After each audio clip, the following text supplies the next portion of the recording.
Naval Air Station Miramar, California. March 1970. The mess hall holds 240 men at full capacity. And at noon on a Thursday in March, every seat is taken. The long metal tables run in straight, parallel rows under fluorescent lights that wash everything in that specific color only military buildings seem to produce. Not quite gray. Not quite green. Something in between that doesn't exist anywhere outside of places where function has completely taken over from comfort. Where the walls are cinder block painted flat and the floor is linoleum chosen to hide dirt rather than look good.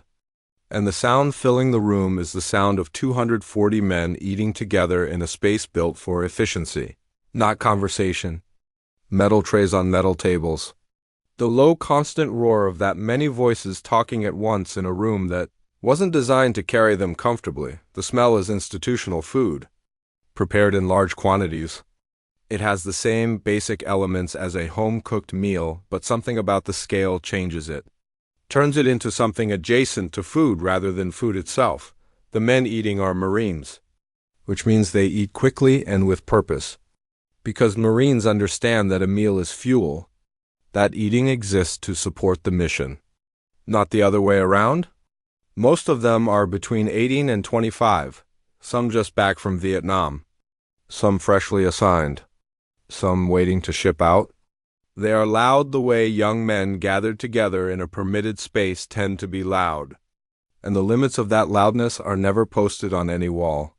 But everyone knows them, because everyone learned them the same way, by watching. And by consequence, and in a Marine Corps mess hall, the consequence for crossing those unwritten lines has never needed explanation. Bruce Lee walks through the main doors at 12:07, 7 minutes into the rush, 17 minutes before it peaks. He's carrying an empty metal tray. He's wearing civilian clothes, a simple button-down shirt, dark slacks, civilian shoes, and in a room where every other person is in camouflage utilities or service dress. That alone is enough to make him stand out immediately. He moves through the entrance with the quiet awareness of someone who knows they are entering a space that wasn't built for them. Someone who has been invited in but understands the difference between being invited and belonging. Because those two things are not the same. They never have been. The men closest to the door notice him first. The way the eye always catches something that breaks a pattern. Something it wasn't expecting. And the noticing moves outward through the room the way these things always move through crowds. Not all at once, but in a wave. Rippling out from the point where the pattern broke. Most of them look once and go back to their food. Noticing and caring are different things, but some of them keep watching. Because a civilian in a military mess hall during meal hours is unusual enough to hold attention. Unusual enough to feel like something that might turn into something. Bruce Lee is aware of being watched. Anyone who has ever been the different one in a room built around sameness knows that awareness completely, but it doesn't change how he moves. Doesn't make him hurry. Doesn't make him shrink. He joins the food line with his empty tray and waits his turn the way everyone waits their turn. The men behind the counter give him the same portions they give everyone else. He thanks them. He moves down the line. And when his tray is full, he turns to find a seat in a room where almost every seat is already taken. He scans the long tables for a space that will fit him without asking anyone to move. Because that's a calculation everyone who has ever been marked as different in a uniform space understands without being taught. The quiet math of not making your presence any more disruptive than it already is. Corporal James Mitchell is 24 years old. 3 years and 2 months in the Marine Corps. Long enough to have developed the particular kind of confidence that comes from surviving the parts of an institution designed to break people, and coming out the other side intact. The confidence of someone who has learned the rules, learned to work within them, and started to believe that working within the rules successfully is the same as being right. It's a belief a lot of people develop inside a lot of institutions. It's always wrong. But it almost never feels wrong to the person holding it. He's sitting at a table with 5 other men, corporals and lance corporals, all of them in utilities, all of them eating with that focused Marine efficiency. And he sees Bruce Lee moving through the mess hall with a tray. He sees immediately that Bruce Lee is not a Marine. The clothes, the haircut, the way he moves. Something about it that marks him as outside the institution. And Mitchell's first reaction is irritation. The territorial reflex of someone who has claimed a space and spotted someone they've already decided doesn't belong in it. His second reaction is opportunity. 3 years and 2 months has taught James Mitchell how status works in the Marine Corps' hierarchy. Official rank is part of it. But the unofficial currency, respect, and the fear that produces it is maintained through other means. One of those means is applying pressure toward people who appear unable or unlikely to push back. It's not a noble lesson, but it's one a lot of people learn in a lot of hierarchical spaces. Bruce Lee moving through the room in civilian clothes, looking for somewhere to sit, reads to James Mitchell as exactly that kind of opportunity. Someone who can be used, in front of the right audience. To confirm something about who Mitchell is in this room, he says something to the men at his table. Something about civilians in Marine mess halls. It pulls their attention in Bruce Lee's direction. And then Mitchell stands up, unhurried, certain, the way someone moves when they're about to do something they've done before and found it reliable. He leaves his tray on the table and starts moving toward Bruce Lee, who is still scanning the room for a seat, still focused on the simple, practical problem of where to sit. Not yet aware that he has become someone else's moment, the collision happens near the center of the room, where the rows of tables create a natural walkway between the food line and the seating area. A narrow corridor currently moving in both directions. Men arriving with full trays. Men leaving with empty ones. Bruce Lee is navigating through it carefully, keeping his tray level, reading the flow of bodies. Mitchell comes from behind and to the right, timing it precisely, waiting for the moment when Bruce Lee is stepping between two men in motion, when his attention is split and his body is committed to a direction, and then Mitchell's hand comes forward and strikes him between the shoulder blades. Not a touch, a shove. The full weight of an arm and shoulder behind it, delivered with the certainty of someone who does not expect to be answered. The force is real. Bruce Lee's tray tilts. The food slides toward the edge. His feet scramble for the floor. And for a fraction of a second, it genuinely looks like he's going to go down. Like the shove has done exactly what it was meant to do. Put him on the floor in front of 240 men. But then something happens, something small and fast and almost impossible to follow with the eye. His weight shifts. His knees drop slightly. His center holds. And instead of falling forward, he stabilizes. His feet find the floor. His tray comes back level. The food settles. And he turns around. Not fast. Not explosive, controlled. The turn of someone choosing their response rather than just having one. He sees James Mitchell 3 feet behind him. Hands still out from the shove. And Mitchell is smiling. The smile of someone who has just done something they think is funny, and is waiting for the room to agree. The room isn't eating anymore. The men closest to them have stopped talking. Their trays sit in front of them untouched, and every set of eyes in that section of the mess hall has moved to the same place. To the two men standing in the middle of the room. And whatever is about to happen next, Bruce Lee looks at James Mitchell with an expression that is not angry and not afraid. Just attentive. The look of someone collecting information before deciding what to do with it. Mitchell sees that look and reads it as weakness, as confirmation that he picked the right target, and he says loud enough for the men around them to hear, "Watch where you're going, civilian." It isn't an apology. It isn't a question. It's a statement designed to make what just happened Bruce Lee's fault. To make the person who was shoved responsible for being in the path of the shove. The men watching register it. And then they register Bruce Lee's response to it, which is silence. Silence in a moment like this gets interpreted one way almost every time. As acceptance. As fault admitted.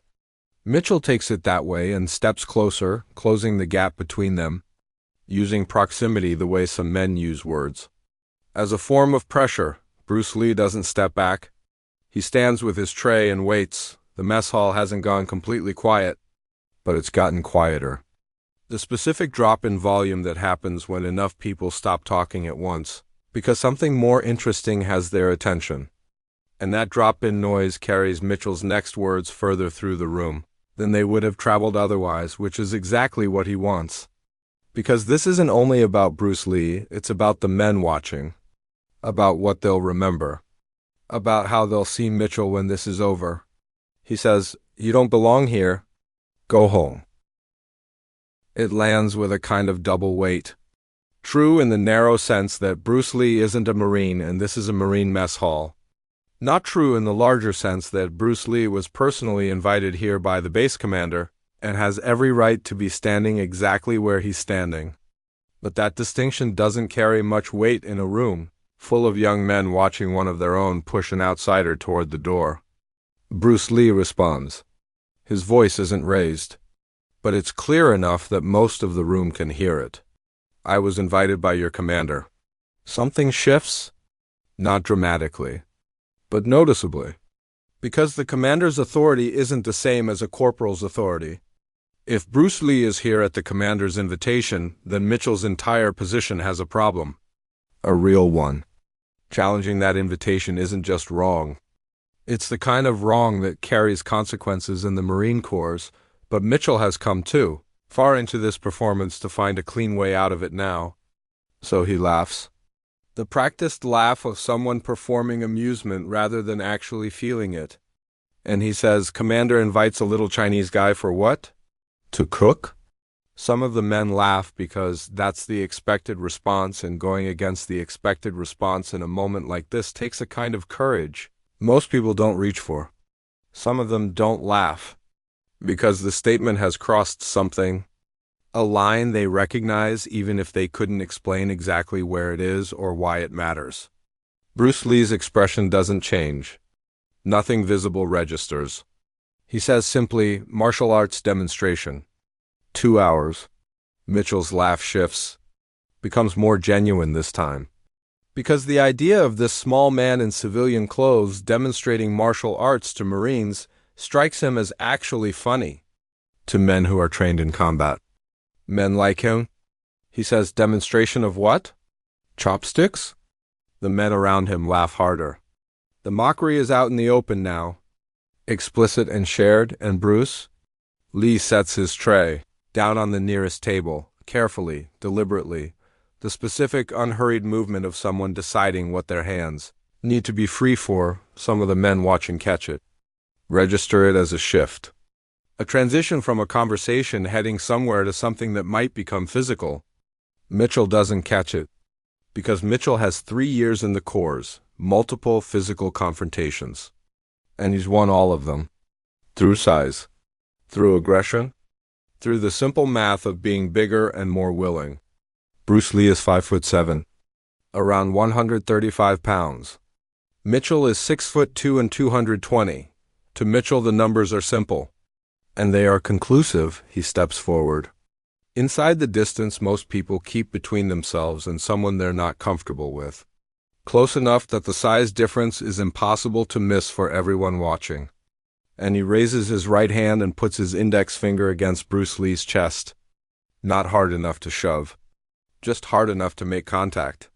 The kind of touch that punctuates a point. He says, "This is the Marine Corps. We're real fighters. Not movie kung fu." Bruce Lee looks down at the finger, then up at Mitchell's face, and says very quietly, quiet enough that only Mitchell and the men immediately around them can make it out, "I respect Marines. Please step back." The word "please" does something unexpected to the moment. It isn't weakness. It's a door, an acknowledgement that Mitchell still has a choice, that what happens next belongs to him. Mitchell has a choice, and he makes it. He presses his finger harder against Bruce Lee's chest and says, "Or what? You going to kung fu me?" His friends laugh. The performance is still running and they're still playing their part in it. Bruce Lee says, "Still quiet. I'm asking you to step back. This is your last chance." Some of the men watching hear the word chance the way it was intended, as a warning, as the thing people say just before something stops being a conversation. Mitchell doesn't hear it that way, because he doesn't believe Bruce Lee represents any kind of threat. He says, "Last chance? You're threatening me, civilian?" And he converts the finger into a palm, and he shoves. The same motion as before, but with more behind it. More committed. More certain of the outcome. Bruce Lee's body moves with the force, but his feet don't. He absorbs it through his structure and returns to center. Mitchell sees this and it irritates him. The shove didn't produce what he wanted. He reaches forward with both hands this time, going for the shoulders, going for the floor, going for the result the performance requires. His hands move toward where Bruce Lee's shoulders are. Bruce Lee is no longer there. He's shifted offline by the smallest necessary amount. The minimal displacement of someone who has done this particular thing so many times that it no longer requires thought. And Mitchell's hands close on empty air before his mind can process the miss and send new instructions. Bruce Lee's right hand is already moving. Not showy fast, functionally fast. The kind of speed that doesn't look impressive until it has already arrived. His hand makes contact with Mitchell's extended left wrist. Not grabbing, redirecting, a touch that takes Mitchell's forward momentum and changes where it's going. At the same moment, Bruce Lee's left leg moves. A sweep that finds Mitchell's right ankle at the exact moment Mitchell's weight is loading onto it. When it's bearing the most weight. When it can least afford to be moved, the wrist redirect and the ankle sweep happen together.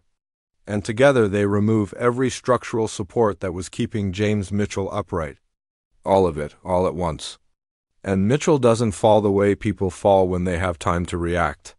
He collapses, his body dropping without any of the protective instincts that normally fire during a fall because those instincts need time and there is no time. The distance from standing to floor is too short for any of it. He hits the linoleum flat on his back. The full weight of 220 pounds meeting solid floor with nothing. In between, the sound carries through the entire mess hall, the whole sequence. From Mitchell reaching forward to Mitchell on the floor. 6 seconds. For those 6 seconds, the mess hall had been exactly what it always is at this hour. Loud, busy, 240 men eating and talking and moving.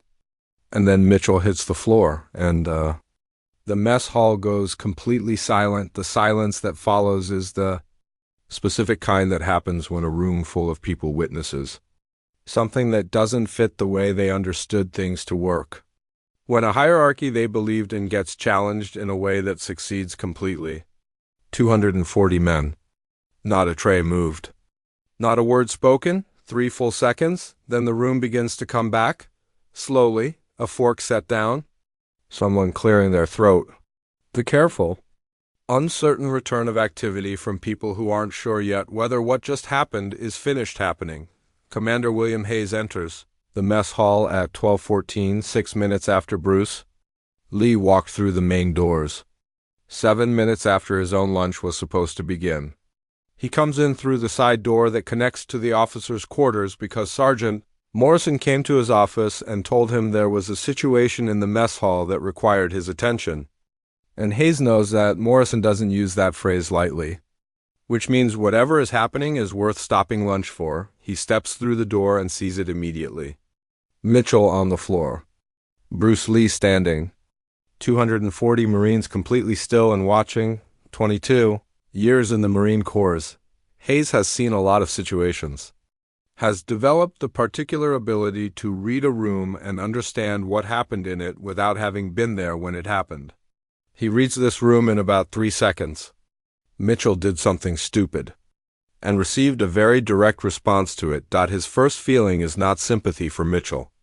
It's irritation, because Hayes personally invited Bruce Lee to this base, saw him fight in Long Beach in 1964 and understood immediately that what he was watching was something his Marines needed to see, needed to understand was possible. And Mitchell just attacked that invited guest, created an incident that could have ended in serious injury to someone Hayes brought here on purpose. Hayes walks to the center of the room, stops in front of Bruce Lee and says, "Mr. Lee, I apologize for this incident." Bruce Lee turns to face him and says, "No apology necessary, Commander." A misunderstanding. Hayes appreciates that. Appreciates that Bruce Lee is handing him a clean way out? A way to close this without official paperwork or formal consequences. But Hayes is also standing in a mess hall where 240 Marines just watched a corporal attack a civilian guest and end up on the floor in 6 seconds. And that is not a teaching moment he's willing to let go quietly. He looks down at Mitchell, who is sitting up now, still dazed. "Already embarrassed?" Hayes says, loud enough to carry through the room. "Corporal Mitchell, you just attacked our guest instructor. The man who is here at my personal invitation to conduct a demonstration for this unit. Do you understand what you've done?" Mitchell's face, already red, goes darker. He says, "Sir, I didn't know." Hayes cuts him off. "You didn't know because you didn't ask. You assumed. And your assumption just put you on the floor of my mess hall in front of your entire unit." "Stand up." Mitchell stands. Slowly, Hayes says, "The demonstration is at 1400 hours. You will be there. Front row. And you will pay attention." A pause. "Dismissed." Mitchell walks away, not quite limping, but moving with the careful attention of someone newly aware of their body. The room is still silent. Still watching. Hayes turns back to Bruce Lee and says, "The demonstration is still on, I hope." Bruce Lee smiles. It's the first smile anyone in the room has seen from him. And he says, "Of course, Commander. I'm looking forward to it." Hayes nods and leaves the way he came in. The mess hall holds its quiet for a few more seconds. And then the sound comes back, cautiously at first, then fully. Conversation starting back up, trays shifting. The normal ambient noise of 240 men at lunch returning to the room. But it isn't quite the same normal it was before. It's a normal that has been quietly rearranged by what everyone just watched. Bruce Lee picks up his tray from the table where he set it down. He finds a seat. Space has opened up at one of the long tables. Men have moved without being asked. He sits down and eats his lunch without any particular ceremony. While around him 240 Marines eat theirs and think about what they saw and what it means and what is going to happen in 2 hours when the demonstration begins. At 1400 hours. The base gymnasium is full, not 240 men. Closer to 400, because word traveled the way word always travels through a military installation. Through mess halls and barracks hallways and quick conversations at smoke breaks. The story of what happened at lunch, moving from person to person and picking up a little texture with each telling but holding on to its essential core.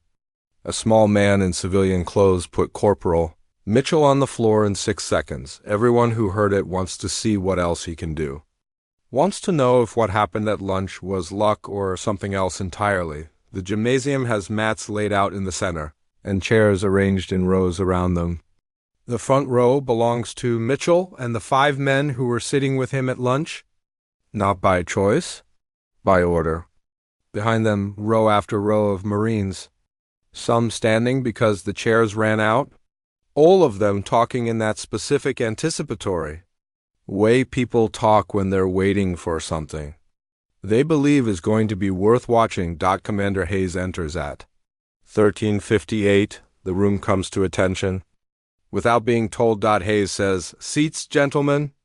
We're here for a demonstration by Mr. Bruce Lee, who some of you had the opportunity to meet at lunch." A ripple of laughter moves through the room. The reference lands. Hayes continues. "Mr. Lee is a martial artist. Not a military combatives instructor. Not a hand-to-hand trainer. A martial artist. What he's going to show you today is not what we teach in the corps, but it is real. It is effective. And you will pay attention." He gestures toward the side door. Bruce Lee enters. He's changed out of his civilian clothes into a black kung fu uniform. He walks onto the mats in the center of the room and stands there looking at 400 faces looking back at him. And the gymnasium goes quiet. The same quality of quiet the mess hall found when Mitchell hit the floor. The quiet of people giving something their full attention. Bruce Lee lets it hold for a moment. Then he speaks. His voice carries easily to the back of the room. I'm going to show you some things. But first I need a volunteer. Someone strong. Someone who thinks what happened in the mess hall was luck.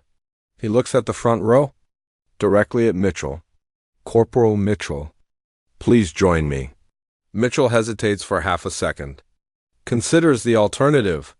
But declining in front of 400 Marines isn't really an alternative. He stands and walks onto the mats. Bruce Lee says, "Attack me any way you want. Use your training? Try to hit me." Mitchell glances at Commander Hayes. Hayes nods. Mitchell raises his hands and turns back to Bruce Lee. What happens next isn't a fight. It's a lesson delivered through demonstration. Bruce Lee shows the room in real time how to read an attack before it fully forms, how to be somewhere other than where the attack arrives, how to take an opponent's force and redirect it rather than absorb it, how to use a person's own commitment as the thing that undoes them. Mitchell attacks 7 times. 7 different ways. And 7 times Bruce Lee is simply not where Mitchell expected him to be. Is somewhere just adjacent to that place, close enough each time to touch Mitchell lightly on the back, the shoulder, the side of the head. Touches that are chosen not to hurt, but that make the point clearly. If Bruce Lee had wanted to hurt him, he could have done it 7 times over after the 7th exchange.